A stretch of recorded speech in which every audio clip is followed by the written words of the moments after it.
Bismillahirrahmanirrahim. Alhamdulillahirabbil alamin.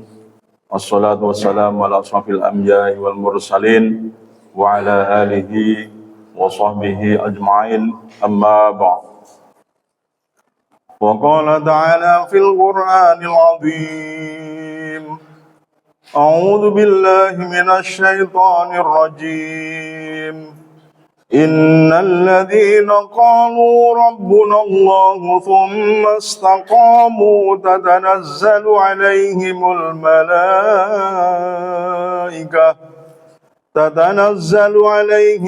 malaikatu alla takhafu wa la tahzanu wa abshiru bil jannati allati kuntum tu'adun.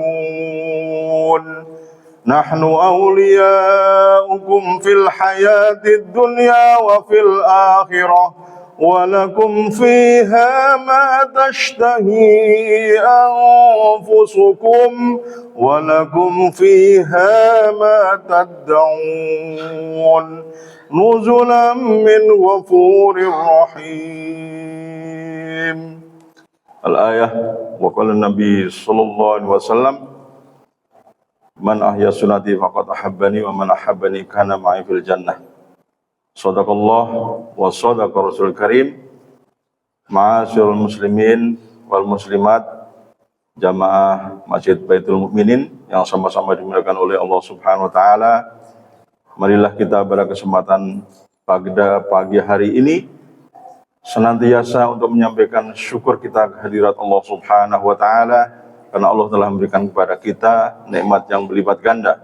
Di antaranya adalah bahwa Allah telah memberikan kepada kita nikmat bisa melaksanakan sholat subuh dengan berjamaah, bahkan telah didahului dengan 2 rakaat qobliyah subuh.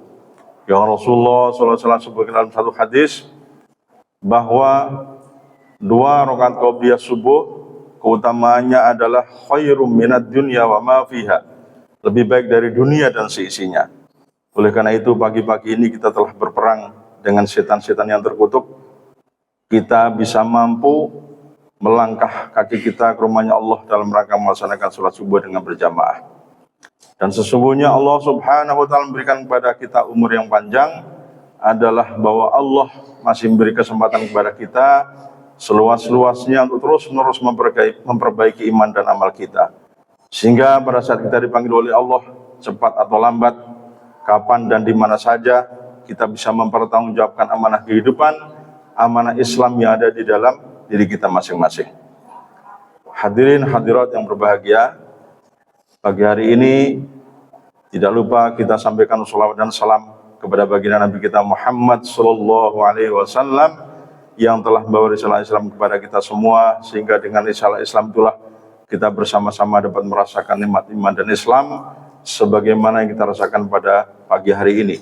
Oleh karena itu, tanda-tanda bukti kecintaan kita kepada baginda Rasulullah SAW adalah kita berbanyak membaca sholawat kepada Nabi, dan kita ikuti, kita teladani sunnah-sunnah baginda Rasulullah SAW dalam kehidupan kita sehari-hari. Hadirin hadirin berbahagia, semoga pagi hari ini Allah SWT mudahkan segala urusan kita. Yang diberikan penyakit oleh Allah, diberi ujian, maka semoga Allah sembuhkan penyakitnya. Yang punya tanggungan hutang, semoga Allah melunasi hutangnya. Amin ya rabbal alamin. Hadirin hadirat rahimakumullah, sebagaimana tadi yang disampaikan oleh MC kita, bahwa tema kajian pada pagi hari ini adalah refleksi Isra wal Mi'raj yang berkaitan dengan menakar sholat khusyuk.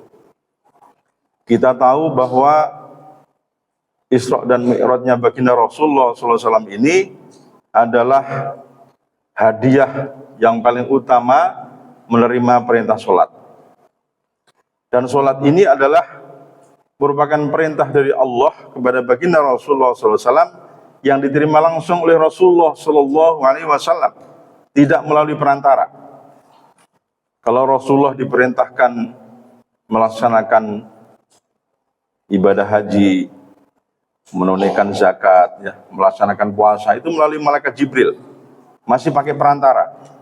Tapi sholat ini adalah perintah yang langsung diterima oleh Rasulullah SAW pada saat Mi'rajnya baginda Rasulullah SAW di Sidratul Muntaha. Jadi begitu pentingnya karena sholat ini diterima langsung oleh Rasulullah SAW, perintah dari Allah Subhanahu Wa Taala, maka bagaimana sholat ini menjadikan standar kualitas keimanan seorang dalam menghambakan diri kepada Allah Subhanahu Wa Taala. Kemudian bagaimana kita untuk menakar sholat kita agar sholat itu menjadi sebuah tanggung jawab di dalam kita menghambakan diri kepada Allah, sehingga pada saat kita ditanya di akhirat kelak, karena yang pertama kali akan ditanya oleh Allah adalah sholat. Awwalu ma yuhasabul abdu yaumil qiyamah hiya as-shalah. Wa idza soluhat sairu amalu wa idza fasadat sairu amalu. Kalau nanti di hari kiamat, ya, di hari penghisapan kelak, sholat kita baik, maka semua amalan-amalan itu akan digolongkan baik oleh Allah Subhanahu Wa Taala. Tetapi kalau sholat kita buruk, maka amalan-amalan yang ini pun akan digolongkan keburukan-keburukan. Maka sholat ini bagaimana pentingnya kita untuk sholat menuju sholat yang khusyuk. Masalahnya sholat yang khusyuk itu seperti apa? Nah, ini yang kadang-kadang perlu kita teliti lebih jauh, sehingga sholat kita semakin lama semakin berkualitas. Sholat hari ini mungkin lebih baik dari sholat yang sebelumnya. Ya, ke depan sholat kita juga akan menjadi lebih baik. Jadi orang-orang yang senantiasa memperbaiki amalnya di hadapan Allah, itulah orang-orang yang akan mendapatkan keutamaan di sisi Allah Subhanahu Wa Taala. Karena sholat ini begitu penting dalam kehidupan kita. Bahkan Allah Subhanahu Wa Taala menyampaikan di dalam surat Al-Baqarah 45, wasta'inu bis-sabri was-shalah wa innaha lakabiratun illa 'alal khashi'in. Dan mintalah pertolongan kepada Allah dengan sabar dan sholat. Jadi sholat ini menjadi wasilah pertolongan dari Allah Subhanahu Wa Taala. Kalau sholat kita baik, Allah akan segera menolong kepada kita. Wasta'inu bis-sabri was-shalah. Kenapa sabar ini didahulukan di dalam firman Allah ini, kemudian baru sholat? Karena orang yang sholatnya sampai kepada tingkatan khusyuk, pasti ada sifat sabar. Kalau nggak sabar, nggak mungkin sholatnya khusyuk. Sholatnya buru-buru, kayak lewat jalan tol tuh, cepet banget. Takbir, belum sungguh-sungguh, takbirnya, ya, belum baca doa iftitah, Fatihahnya ngebut. Bahkan Fatihahnya satu nafas. Masya Allah. Ini terjadi pada tarawih ya. Kalau tarawih di daerah kampung Jawa sono, Masya Allah, satu Fatihah satu nafas. Jadi cepat sekali itu. Oleh karena itu bagaimana kita menyempurnakan ibadah kita di hadapan Allah ini, jangan sampai menjadikan amalan yang tidak menyebabkan pertolongan dari Allah Subhanahu Wa Taala. Bahkan amalan ini akan menjadi sesuatu yang mendatangkan kepada kita keutamaan-keutamaan, kemudahan-kemudahan dalam menjalani kehidupan kita. Karena apa? Kita menyempurnakan ibadah kita di hadapan Allah Subhanahu Wa Taala. Maka di sini Allah Subhanahu Wa Taala menyebutkan wasta'inu bis-sabri was-shalah wa innaha lakabiratun illa 'alal khashi'in. Dan mintalah pertolongan kepada Allah dengan sabar dan sholat. Jadi pertama ada sifat sabar. Karena tidak semua orang punya sifat sabar. Mungkin ibu-ibu sama suaminya kadang-kadang suka marah. Bapak-bapak juga begitu. Kadang-kadang sama istrinya gampang marah. Tapi bukan di sini Pak, di sono Pak, daerah Kalimalang. Kalau sini insya Allah baik-baik saja. Insya Allah. Oleh karena itu, bagaimana kita menjaga sifat sabar ini memang tidak mudah. Untuk melaksanakan sholat dengan sabar, itu adalah memerlukan sebuah pemikiran, memerlukan sebuah usaha, bagaimana kita menyempurnakan sholat kita di hadapan Allah Subhanahu Wa Taala. Maka kalau sudah ada sifat sabar itu menahan diri dari sesuatu ujian yang datang dari Allah Subhanahu Wa Taala. Dan sabar ini kelihatan pada saat begitu kita diuji oleh Allah, Kita tidak langsung marah. Kita beristighfar, ya Allah, apa ujian yang kami terima? Dan kita dengan lapang dada menerima ujian itu. Mungkin kita diuji dengan sakit, diuji dengan berbagai macam hal yang kadang-kadang tidak menjadi harapan kita. Anak-anak kadang-kadang nakal ya.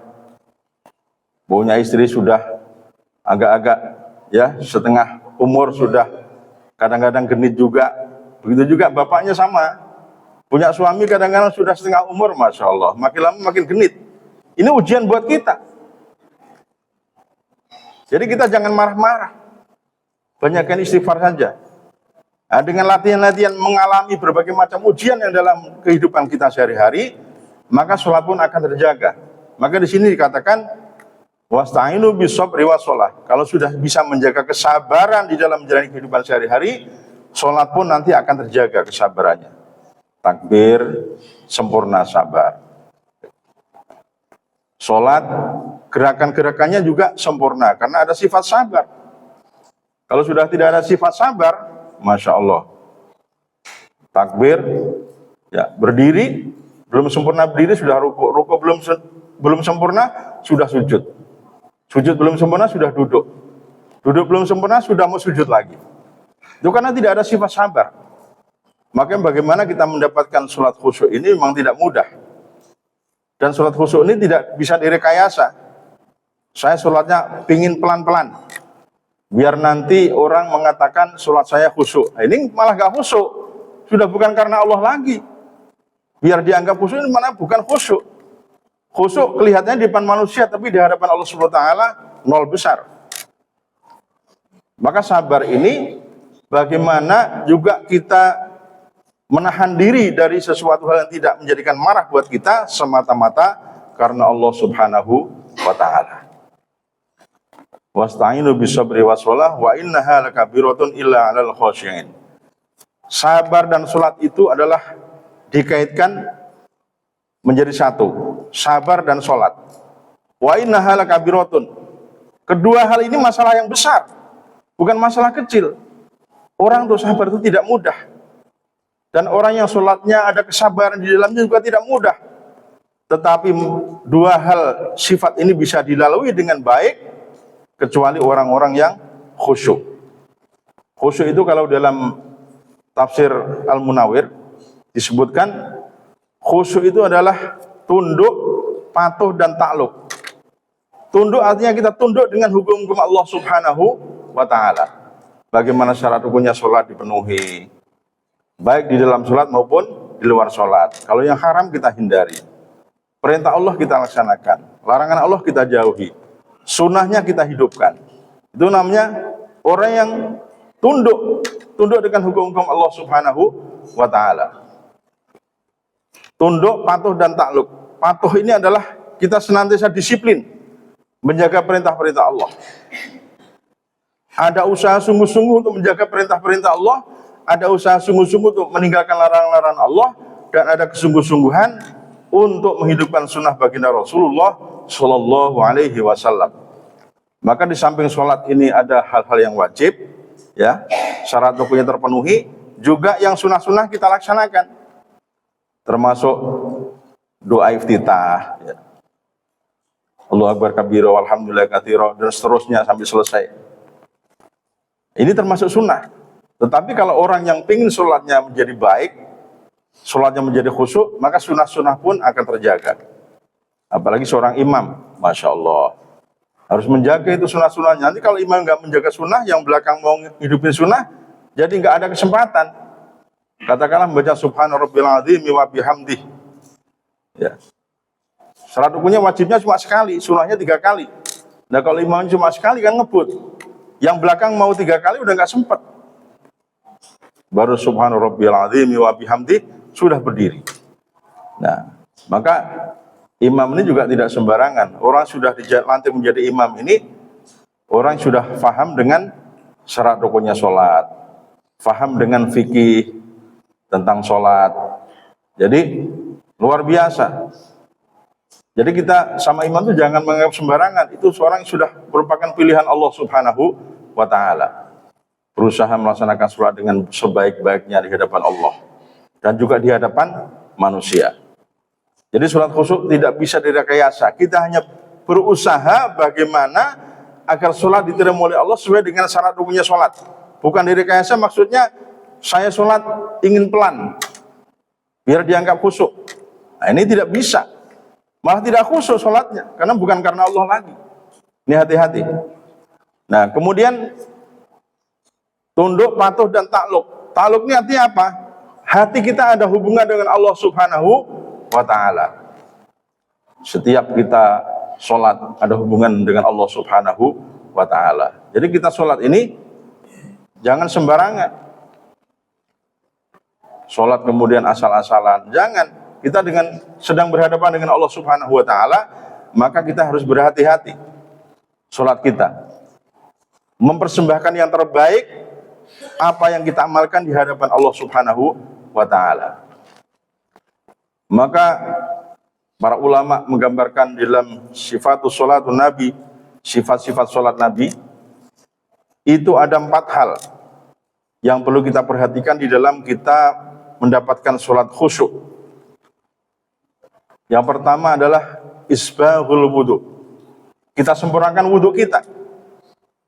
Jadi kita wudu itu adalah usahakan sebelum masuk waktu sholat. Atau kalau memang sudah dalam keadaan mepet, nah, sebelum qomat itu kita sudah ada wudu. Jangan adzan baru lari. Kita wudu. Wudunya tidak sempurna karena terburu-buru. Usahakan kita sholat di awal waktu, wudu kita persiapkan sebaik-baiknya. Yang wajib ya kita laksanakan, yang sunnah juga kita hidupkan.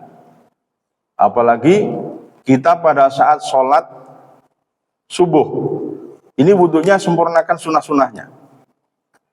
Memang wajibnya kita akan membasuh muka ya, membasuh tangan, mengusap rambut di kepala, kemudian ya kita mengusap kaki sampai di atas mata kaki. Kalau subuh maupun di luar subuh, hendaknya sholatnya, wudunya disempurnakan lebih dahulu. Apalagi sholat subuh. Sebelum subuh ini kita hidupkan sunnah-sunnah baginda Rasulullah SAW. Berkumur dulu, ya, memasukkan air ke hidung, ya, disedot begini, sedot dikeluarin lagi 3 kali. Karena dikatakan pada saat kita tidur malam hari, kalau kita lupa tidak berdoa, maka setan-setan ini bersarang di hidung kita. Maka kalau kita sholat subuh, maunya ngantuk melulu, kadang-kadang malas. Karena apa? Karena kita tidak menghidupkan sunnah baginda Rasulullah Shallallahu Alaihi Wasallam. Maka penting kita untuk menghidupkan sunnah ini agar di balik sunnah ada kejayaan. Ini sudah pasti. Karena Rasulullah SAW itu apa yang menjadi aktivitasnya itu bimbingan dari Allah Subhanahu wa Ta'ala. Jadi mesti baik. Maka jangan lupa kita pagi-pagi kalau kita mau sholat subuh, ya, namanya istinsyak. Kita masukkan air ke dalam hidung, kita keluarin lagi 3 kali. Ini dalam rangka mengusir setan-setan yang terkutuk di dalam hidung kita. Udah sholat tidurnya malam hari tidak berdoa, paginya tidak memasukkan air ke hidung. Waduh, sholat subuh nah malas-malasan aja. Tidak khusyuk. Sulit khusyuknya karena setan masih bersarang di hidungnya. Maka penting kita menghidupkan sunnah baginda Rasulullah SAW dalam kita berwudu. Hadirin hadirin berbahagia, maka wudu ini begitu penting bagaimana kita menyempurnakan. Setelah wudu ya sempurna, belum masuk waktu nih, belum masuk waktu. Kita ini kadang-kadang terburu-buru, begitu adzan dikumandangkan baru lari ke masjid. Jangan nunggu adzan dikumandangkan. Orang kalau masih aktif bekerja di kantor, masuk jam 8 pagi, sebelum jam 8 dia udah datang tuh. 8 kurang 1/4 sudah di lokasi. 8 kurang 10 menit sudah di lokasi.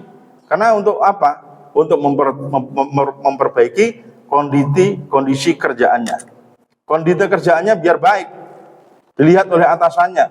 Oh ini aktif, disiplin. Tapi sholat kadang-kadang kita lupa. Tidak disiplin juga. Harusnya kita sama. Sebelum masuk waktu, kita sudah berada di masjid. Ini akan lebih afdol, lebih utama. Sudah di rumah dalam keadaan berwudu, datang ke rumahnya Allah. Luar biasa. Ini kalau iman sedang naik. Kalau iman sedang naik, ya sedang berkualitas, masya Allah, belum adzan sudah di masjid. Tapi kalau iman lagi ngedrop, iman lagi lemah, sudah kumat baru lari dari rumah tuh, baru datang ke rumahnya Allah Subhanahu wa Ta'ala. Maka di samping kita menjaga syariat Allah, kita juga menjaga iman kita di hadapan Allah Subhanahu wa Ta'ala. Hadirin hadirin berbahagia, oleh karena itu wudhu ini menjadi penting bagaimana kita untuk disempurnakan wudhunya, sehingga sholatnya pun akan terbawa menjadi sempurna di hadapan Allah Subhanahu wa Ta'ala. Jangan sampai kita wudhunya asal-asalan, kemudian setelah kita berwudhu kita berdoa, ya, menghadap kiblat. Bahkan disebutkan dalam satu hadis, orang yang setelah berwudhu kemudian berdoa, asyhadu alla ilaha illallah wa asyhadu anna muhammadar abduhu wa rasuluh, dan seterusnya. Ini keutamaannya adalah bahwa Allah akan memberikan kepada mereka keutamaan masuk surga dari pintu mana yang dia inginkan. Ini luar biasa. Berdoa setelah wudhu saja Allah menawarkan surga. Betapa dahsyatnya keutamaan menyempurnakan wudhu dan disertai dengan doa setelah wudhu. Nah, kemudian selanjutnya kita bagaimana agar sholat ini mendapatkan sholatnya khusyuk.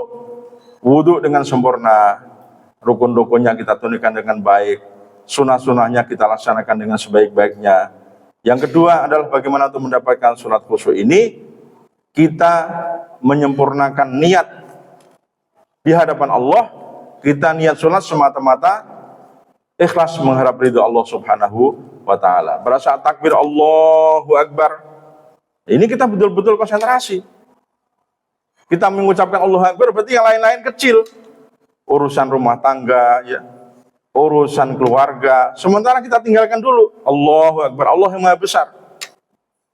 Jangan Allahu Akbar, ucapan kita Allahu Akbar, tapi hatinya kemana-mana, pikirannya kemana-mana. Waduh, itu yang di pasar belum kita beresin. Di rumah masih ada banyak cucian, macam-macam. Nah ini yang menjadikan kita tidak konsentrasi, tidak mendapatkan sholat yang khusyuk. Karena apa?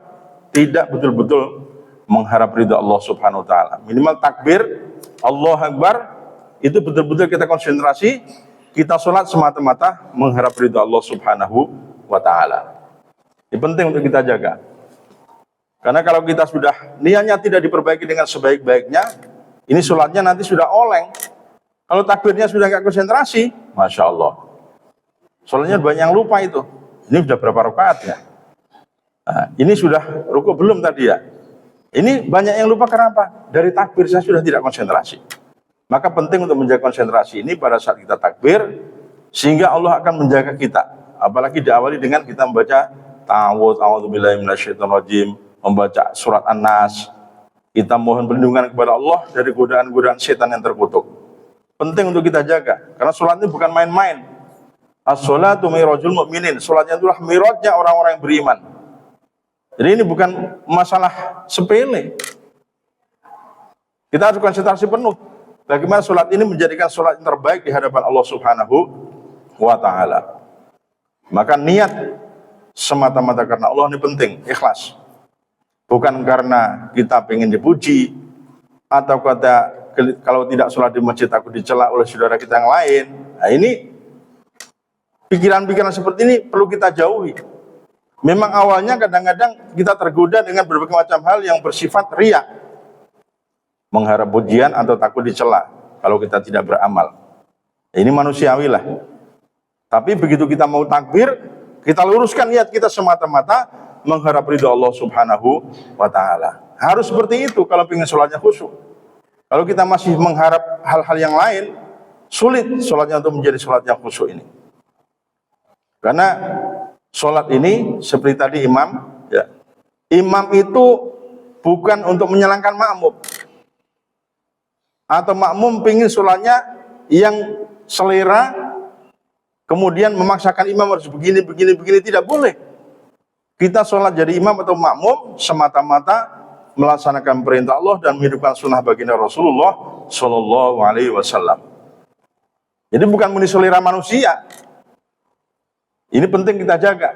Jadi sholat kita betul-betul tawajuh semata-mata mengharap ridha Allah Subhanahu wa Ta'ala. Karena kadang-kadang ada, wah sholatnya baca yang pendek-pendek deh, mampunya senang nih kalau pendek-pendek.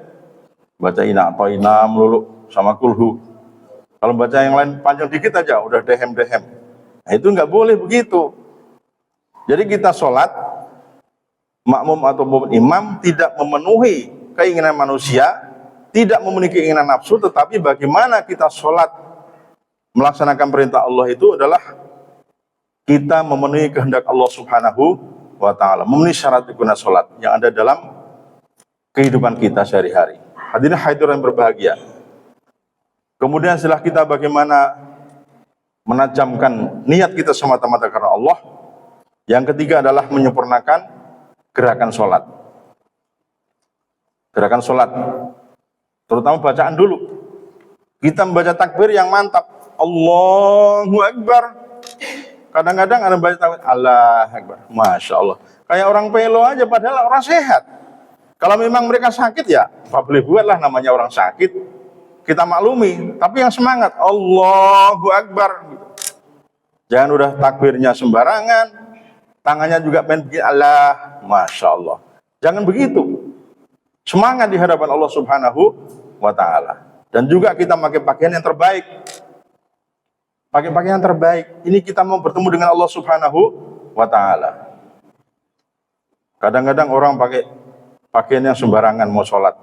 Ya, pakai celana ketat ya. Pakai sesuatu yang seolah-olah kalau kita bertemu dengan orang yang kita segani, kita malu. Coba kalau pakai pakaian yang butut ya, mau ketemu Pak Lurah saja, kita udah takut, malu kita.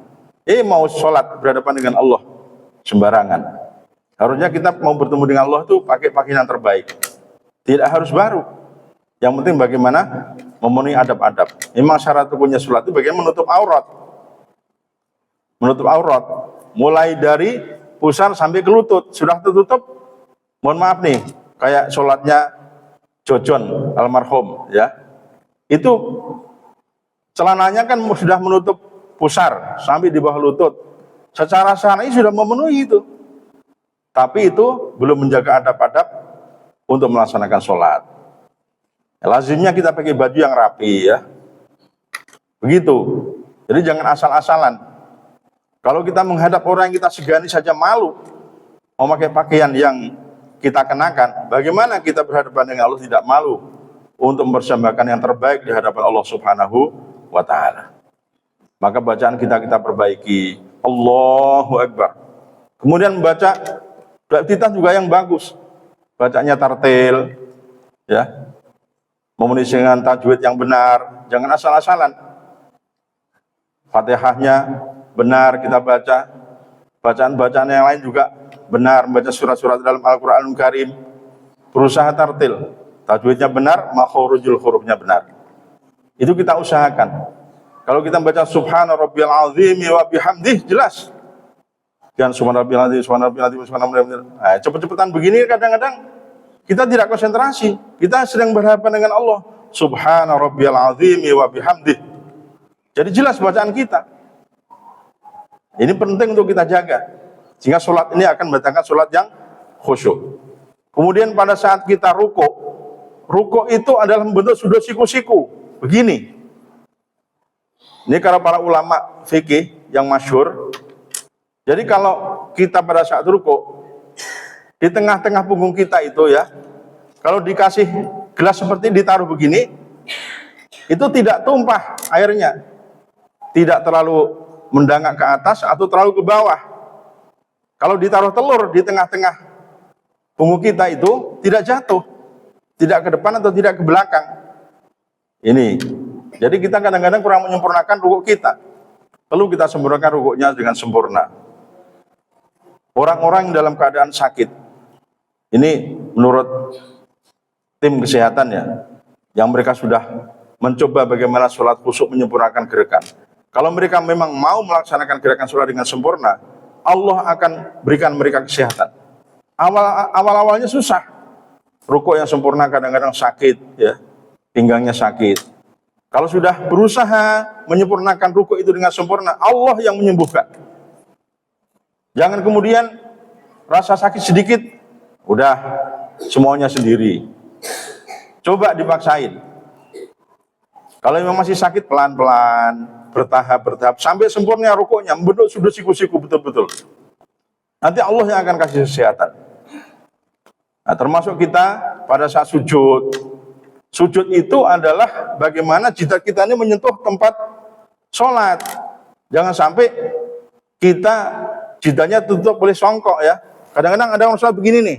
Nah, udah pakai songkok begini lagi sholatnya. Jadi terhalang untuk menempel di tempat sujud. Sholatnya menjadi tidak sah. Hati-hati kita. Kelihatannya bagus pakai songkok ya, atau ibu pakai mukena nanti begini nutupin jidat. Jangan, buka aja lapangannya yang lebar begini, udah biarin aja. Orang mau bilang apa, wah lapangannya kok begitu kan, biarin aja udah. Yang penting sempurna sholat kita buka. Jika nempel tempat sujud betul-betul sempurna jidat kita. Jangan sampai kemudian gara-gara kita ya gengsi dan lain sebagainya, malah peci kita menutupi atau mukena kita menutupi jidat kita bertemu dengan tempat sujud, nempel ya. Menghalangi pada saat kita menyempurnakan sujud kita. Jangan sampai terjadi seperti itu. Ini hal yang sepele, tetapi banyak saudara-saudara kita yang pakai songkok kadang-kadang nutupin jidat. Mungkin kalau di sini tidak ada. Coba kalau kita di tempat umum, di pasar ya, kita sholat duhur itu. Coba dilihat kanan kirinya. Kadang-kadang ada pakai songkok, nutupin jidat lagi, Masya Allah. Padahal mereka sudah sering sholat di situ. Tidak ada orang yang negur. Ini sayang banget kayak gitu. Nah, pada saat kita sujud, kemudian kita duduk di antara dua sujud, itu ada permintaan yang luar biasa di hadapan Allah Subhanahu wa Ta'ala. Yang kalau itu betul-betul dikabulkan oleh Allah, beres urusan kita. Rabbi firli, warhamni, wajburni, warfa'ni, warzukni, wahdini, wa'afini, wa'afwani. Permintaan ini ada 8 poin. Rabbi firli, ya Allah ampuni kami ya Allah. Warhamni, berikan kami kasih sayang ya Allah. Warzukni, berikan kami rizki ya Allah. Rabbi firli warhamni warzukni, ya, Rabbi firli warhamni wajburni warfa'ni warzukni wahdini wa'afini wa'afwani. 8 permintaan, masalah rizki, masalah kesehatan, ya, masalah ampunan, masalah derajat. Warfa'ni, berikan kami derajat ya Allah. Kalau sudah 8 ini dikabulkan oleh Allah SWT, urusan kita beres dalam kehidupan kita sehari-hari. Cuma kadang-kadang kalau pas di antara dua sujud ini, kadang-kadang malah tidak konsentrasi. Rabbi fili warhamni wajibani warfani wajibani wadini wadu. Nah itu kadang-kadang yang menjadikan tidak konsentrasi seperti itu. Padahal pas di antara dua sujud itu kita betul-betul bersungguh-sungguh sedang berhadapan dengan Allah Subhanahu wa Ta'ala. Rabbi firli warhamni wajburni warfa'ni warzukni wahdini wa'afini wa'afani. Allah berikan petunjuk, Allah berikan ampunan, Allah berikan kebaikan-kebaikan dalam kehidupan kita. Allah berikan kesehatan kepada kita. Ini konsentrasi betul. Maka kalau kita ingin urusan-urusan di luar syirat kita beres, pada saat kita duduk di antara sujud, bacalah dengan tartil. Pelan-pelan. Jangan terburu-buru, sempurnakan bacaan kita. Ini yang terjadi di masyarakat kita, banyak yang ngebut. Seolah-olah sholat itu pengen cepat gitu loh, pengen cepat selesai. Bahkan kadang-kadang berseloroh, mereka ngomong sama temennya, udah sholat belum? Tunggu ya sebentar, saya mau sholat. Tuh sholat kok sebentar? Sholat itu jangan bilang sebentar, tunggu ya saya mau sholat. Udah, mau lama kayak, mau sebentar kayak, yang penting memenuhi syarat rukunnya sholat, kita konsentrasi. Ya, giliran nunggu sholat, sebentar ya, mau sholat. Nah, mau sebentar, mau lama, biarin aja, nggak apa-apa. Yang penting kita sholat sesuai dengan syarat rukunnya sholat, kita tunaikan sunah-sunahnya sholat. Ini yang kadang-kadang terjadi dalam masyarakat kita, dianggap sesuatu yang tidak bermakna menyempurnakan bacaan dengan tartil itu. Maka penting nih, kita untuk berjaga-jaga betul-betul menyempurnakan bacaan kita. Terutama di antara dua sujud ini. Ini kalau sudah ditunaikan oleh Allah, doa kita dikabulkan oleh Allah, Masya Allah. Luar biasa. Urusan-urusan keluarga kita, urusan-urusan dunia kita, akhirat kita, Allah sudah jaga semua. Masalah kesehatan, masalah rizki, masalah derajat, ya, masalah kebaikan-kebaikan dalam diri kita, berkeluarga, bermasyarakat, berbangsa dan bernegara, semua akan diurus oleh Allah Subhanahu wa ta'ala, dibereskan oleh Allah Subhanahu wa ta'ala. Hadirin berbahagia, maka sering ulama mengatakan, kalau ingin hidup ini beres urusannya, beresin sholatnya dulu. Beresin sholatnya maksudnya apa? Yang wajib-wajib ditunaikan, yang sunnah-sunnah ditunaikan dengan sebaik-baiknya. Urusan kita di luar sholat akan menjadi beres. Tapi kalau urusan sholat ini kita masih sembarangan, tidak menyempurnakan nilai-nilai bacaan dengan sebaik-baiknya, tidak memenuhi gerakan-gerakan sholat sebagaimana mestinya, bagaimana di luar sholat kita akan beres urusan kita? Kalau sholat saja belum diberesin. Maka penting untuk kita jaga. Maksudnya menakar itu dari bahasa Jawa. Nakar itu kan nimbang tuh. Menimbang-nimbang bagaimana sholat kita ini sampai kepada sholat yang khusyuk. Nah, bacaannya baik, sesuai dengan kaidah-kaidah qiraat, ya, tajwidnya betul, makharijnya betul, kemudian gerakannya juga sempurna. Jangan sampai kita rukuk belum sempurna, kemudian sudah mau sujud. I'tidal belum sempurna, sudah mau sujud. Nah, ini jangan sampai terjadi seperti itu. Tegak dulu berdiri, sampai rukuk, sami Allah liman hamidah, Rabbana lakal hamdu. Dan seterusnya sampai selesai, baru kita sujud. Dan di antara rukun sholat itu ada yang namanya tumakninah. Tumakninah itu bersih jenak, tidak lama kok. Biqadri lafzi subhanallah. Jadi seolah-olah kita membaca subhanallah di antara dua rukun sholat ini berhenti sejenak. Selesai rukuk, ya, rukuk selesai, kira-kira lafzi subhanallah, kira-kira lamanya seperti baca lafal subhanallah, baru kita sujud, ya.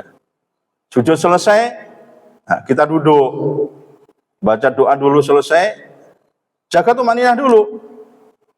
Kira-kira kita membaca subhanallah selesai, baru kita sujud lagi. Begitu.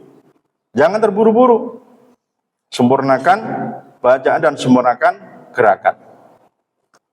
Kemudian yang keempat adalah bagaimana kita menyempurnakan sholat ini mulai dari takbir sampai salam. Sholat itu kan dari takbir sampai salam. Kita mulai Allahu Akbar sampai Assalamualaikum warahmatullah. Yang wajib salamnya nengok ke kanan, yang ke kiri sunnah. Maka kalau kita sudah nengok ke kanan, Assalamualaikum warahmatullah, ya. Assalamualaikum warahmatullah. Sudah selesai warahmatullah, kita kentut, jangan nengok ke kiri. Sudah. Kalau yang kiri nanti jadi tidak menghidupkan sunnah. Jangan.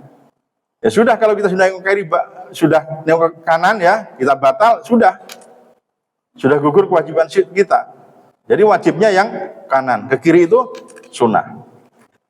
Ini para ulama yang menyebutkan seperti itu. Maka bagaimana kita ini melaksanakan sholat sebagaimana sholatnya baginda Rasulullah SAW, kita sholat menyempurnakan yang wajib maupun yang sunnah, nengok ke kanan dan ke kiri. Artinya apa? Para ulama menyebutkan nengok ke kanan ke kiri itu adalah kita memberikan ucapan selamat. Kita nengok ke kanan keluarga kita mengucapkan selamat, ke kiri juga mengucapkan selamat. Artinya menjaga kedamaian di antara orang-orang yang beriman, orang-orang Islam di antara kita. Seperti itu maknanya. Jadi jangan pas sholat baca salam tapi di luar itu saling berantem, ya, saling ghibah, saling fitnah. Jangan sampai terjadi seperti itu. Maka kita perlu kita jaga bagaimana sholat ini sebagaimana sholatnya baginda Rasulullah SAW, mulai dari takbir sampai kepada salam. Kita dalam keadaan khusyuk sholatnya, takluk itu ada hubungan dengan Allah Subhanahu Wa Taala. Jadi kadang-kadang pada saat kita sholat, ya, setelah takbir pikirannya kemana-mana, orangnya di masjid, sholat begini, mikir macam-macam. Waduh, ini urusan anak-anak belum beres, bapaknya kemana nih nggak pulang-pulang. Nah itu kadang-kadang tidak konsentrasi. Maka pentingnya kita sebelum sholat membaca kita ta'awudz, a'udzubillahi minasyaitonirrajim, dan qul a'udzu birabbin nas, agar kita terjaga dari godaan-godaan setan yang terkutuk, godaan-godaan dari was-was yang ada di dalam diri kita. Ini penting untuk kita jaga. Nah, dari mulai takbir sampai salam itu betul-betul terjaga. konsentrasi. Maka sholat yang dilaksanakan dengan pelan-pelan, ya, itu akan lebih terjaga daripada sholat yang terlalu cepat. Coba kalau kita bawa air begini ya, bawa air kita lari, ini kemungkinan besar akan tumpah airnya. Tapi kalau kita bawanya pelan-pelan, ya, terjaga, air ini tidak akan tumpah, akan terjaga. Sama kalau kita sholat pelan-pelan, jaga syarat rukunnya sholat, jaga sunah-sunahnya, insya Allah terjaga sholatnya. Tapi kalau kita sholatnya terlalu cepat, Masya Allah, nanti oleng, orang Jawa bilang oleng itu sholatnya.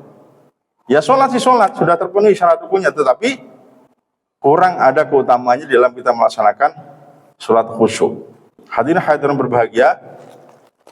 Kemudian kita lihat di dalam surat Al-Ankabut ayat 45.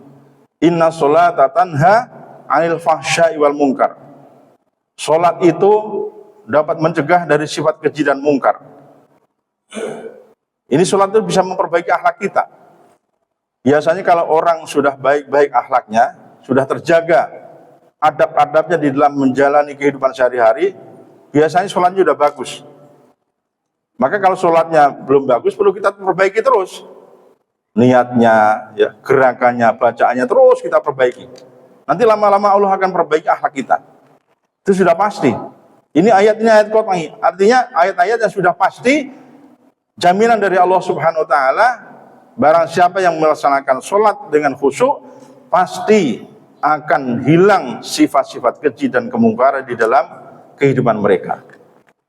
Ini penting untuk kita jaga, hadirin berbahagia. Maka untuk memperbaiki akhlak kita, ya, memperbaiki saudara-saudara kita, pasangan hidup kita, kita usahakan bagaimana menjaga sholat sebagaimana sholatnya baginda Rasulullah Shallallahu Alaihi Wasallam. Dan afdolnya sholat itu adalah sholat yang berjamaah. Ibu-ibu boleh sholat ke masjid selama tidak mendatangkan fitnah. Ini kadang-kadang ibu-ibu tuh afdolnya di rumah saja. Boleh ke masjid selama tidak mendatangkan fitnah, tidak masalah. Sholat subuh berjamaah di masjid, apalagi sudah sepuh-sepuh nih, Masya Allah, udah umurnya setengah abad ke atas ya. Itu kan pengen ada suasana tuh, ketemu teman-teman, ya, saling menyapa, ya, sholat berjamaah di masjid, tidak masalah. Jangan kemudian, ibu di rumah saja, nggak perlu ke masjid. Nah, ini kadang-kadang kurang afdol, kurang tepat. Karena fatwa para ulama, ya, ijtihad para ulama, sebagian besar para ulama-ulama itu baik di negeri kita maupun di Timur Tengah yang faham Ahlussunnah wal Jamaah, perempuan boleh sholat ke masjid selama tidak mendatangkan fitnah. Intinya itu.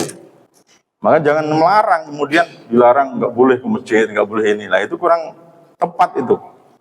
Fatwa para ulama seperti itu. Oleh karena itu bagaimana kita menjaga sholat yang sebaik-baiknya agar kita mendapatkan ridha Allah. Sholatnya usahakan di awal waktu dengan berjamaah di masjid ataupun di mushola. Sholat berjamaah itu adalah tidak saja mendapatkan 27 derajat, tetapi ada keutamaan yang luar biasa. Katakanlah kalau di masjid ini sholatnya 100 orang, yang khusyuk, yang diterima oleh Allah sholatnya, yang khusyuk cuma 1 orang, maka yang 99 itu terbawa nilai kekhusyuannya di hadapan Allah Subhanahu wa ta'ala. Luar biasa. Jadi tidak cuma 27 derajat saja nilainya orang berjamaah. Jadi kalau kita sholatnya dalam keadaan oleng, ya, maka ada yang sholat khusyuk, satu diterima oleh Allah SWT, yang lainnya akan kebagian nilai khusyuknya.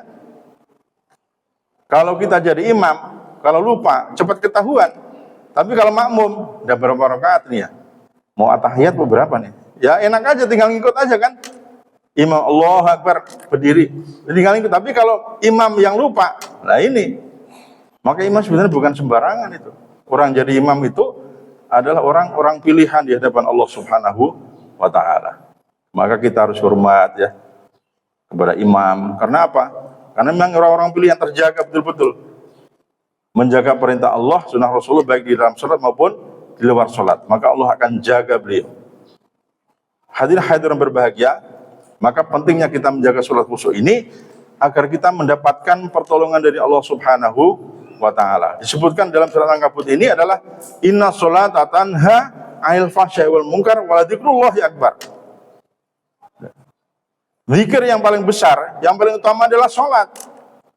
Maka orang-orang yang menjaga sholatnya dengan baik, ya, syarat rukunnya terpenuhi, sunnah-sunnahnya dijalankan, dari awal, dari takbir sampai salam terjaga betul-betul, wah ini dahsyat udah.